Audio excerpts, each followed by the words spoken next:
You know, many of us have an idea for something, but the problem comes in when we don't know what to do next, or we don't know who to go to get the right help, or maybe we end up doing the right thing, but it's at the wrong time.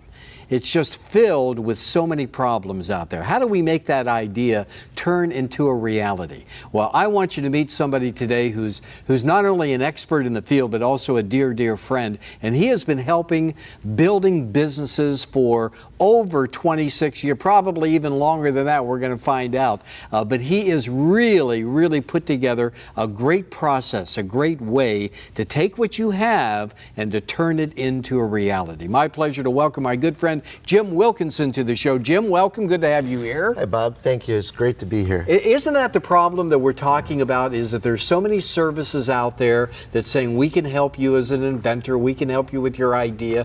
Tell us about what really separates you and Veritek, your company, from everything else out there.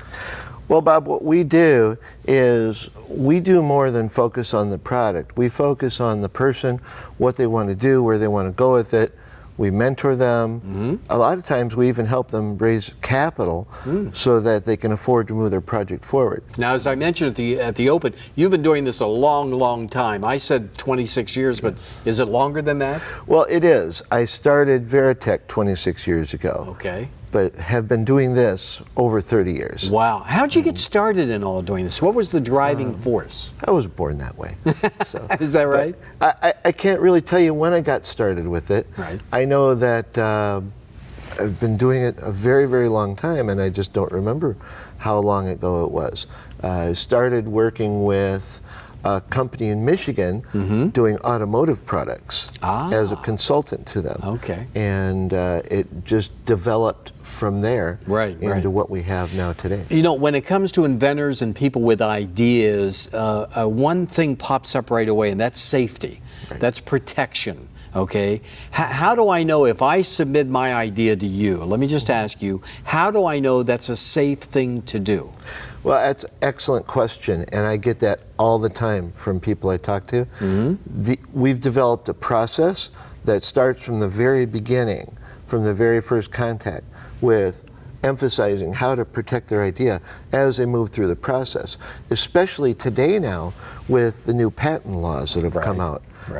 It's even more important than that. And the other factor is time frame. I've been doing this a long time, but I'm an inventor as well. And I've got way too many of my own ideas. I can't keep up with my own, much less other people's. Right. So you know, another thing that pops up in inventors' minds at the beginning is, okay, I've got the idea. How long is it going to take? And I know it's a tough question to answer because everybody's situation is very unique and very different, but can you kind of give us a ballpark understanding of how long that process takes? No. Okay. Go with that, Jim. Everyone is different. I have, the short answer is no. But everyone is different. And this product here is a product, it's a women's security product I'm doing for a lady right now. You've met Jackie. Right. And we had a static model in just a couple of days. And in a few weeks, we have this integrated with a telephone app working and ready to go. Right. This product here, while it looks very small and demure, is a product that I developed over a year and a half. Right.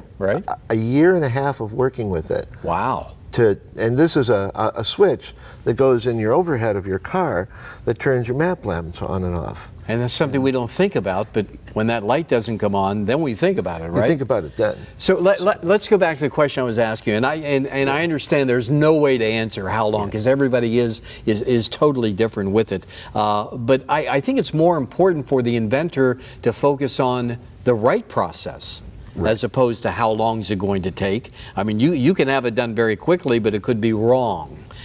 Obviously we want to do it right? So concentrate not on the length of the process, but on having it done correctly, and that's what Jim is all about. By the way, go to the website, the address that you see on the screen, and Jim has a special offer for each and every one of you. If you register on his website, he is going to give you free, did I say free? Free, the Inventor's Kit. Imagine, free. All you have to do is go to the website, you see the address on the screen, go there and register, and you're going to get the Inventor's Kit absolutely free. So doing it right, and that's what you and Veritek's all about, is doing it the right way, correct?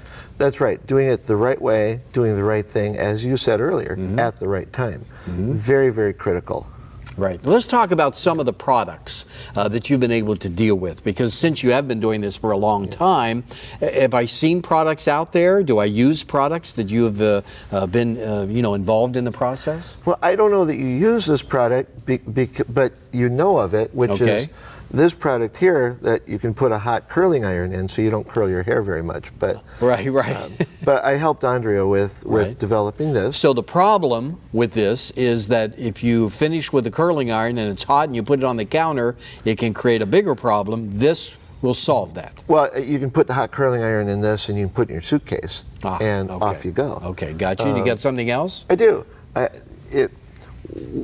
You have hair curlers. Oh, yeah. And so, if you travel with your wife and she's got this big bag of all these curlers, a lot of space. Sure. Well, instead, you can just put them in this roll. Well, they kind of nest. And they nest together instead of having, you just have this little roll. Oh, that's great. So I developed this for Judy. Oh, that's great. Now, I see you have your phone there. Are you expecting a call? Well, actually, no. We're launching with the very popular these days is 3D printing. People have ideas. So this is just a little toy. Oh, wait. It's my phone let's make case. sure they see this. I love this. Case. Look at that. It's just a little toy to be able to play with your phone. That's great. And you mentioned that 3D printing. You just incorporated that in the company, right? Well, yeah, it's a subset of what's called rapid prototyping. It's a way of building prototypes for people at a relatively low cost compared to other prototyping methods, and sometimes the only way to actually make the part. Okay, let's talk for a moment about the different phases, the process. Okay, you've identified 6 different phases. Take us quickly through that, if you would, Jim. Yeah, this is a process that we developed working with a lot of our OEM clients and military clients over the years. And now we're bringing it out to the general public in this process. So it starts with an interview process. It's very much having a discussion like you and I are having right now. Right. Talking about their product and where they want to go with it, and sometimes maybe we're not even ready to help them.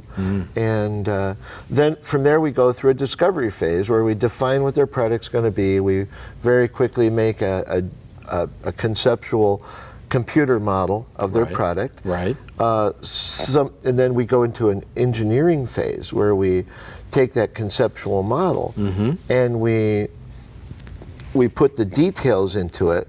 Like with Jackie's product, where you can put the snap features and all that, so that we're ready to actually build this product. Then you move into the prototype? Then we move into the prototype phase and build actual working models of their idea. And at that point, they can use those to show, to test, and from there, sometimes it goes back and a little bit of re-engineering and a new prototype, and depending on the complexity of the product, you get into that little loop there between engineering and prototype for a little bit.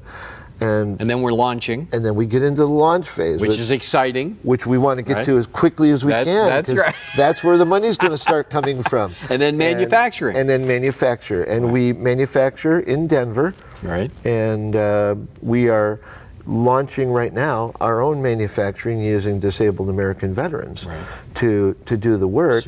Super. That's great. But you know what? I mean, if you have an idea out there and you're wondering, what do I do next? How do I make it a reality? How do I get it closer? You got to do the right thing at the right time. And Jim has put it together. He has built the process, okay? You don't have to invent a new process. You can take advantage of the process that works. But nothing's going to happen until you take action. So that's why we invite you to go to the website. You see the address on the screen. And by the way, again, if you go to the website and register, you're going to get absolutely free. Jim has arranged for you to get the free Inventor's Kit. So why not get started? Quit just thinking about that idea and take action. Because if you change nothing, nothing will change. So you got to take the action in order to make it become a reality. Jim, any final thoughts? Just to reiterate, like you just said, doing the right thing at the right time is so critical, and I can't overemphasize that fact.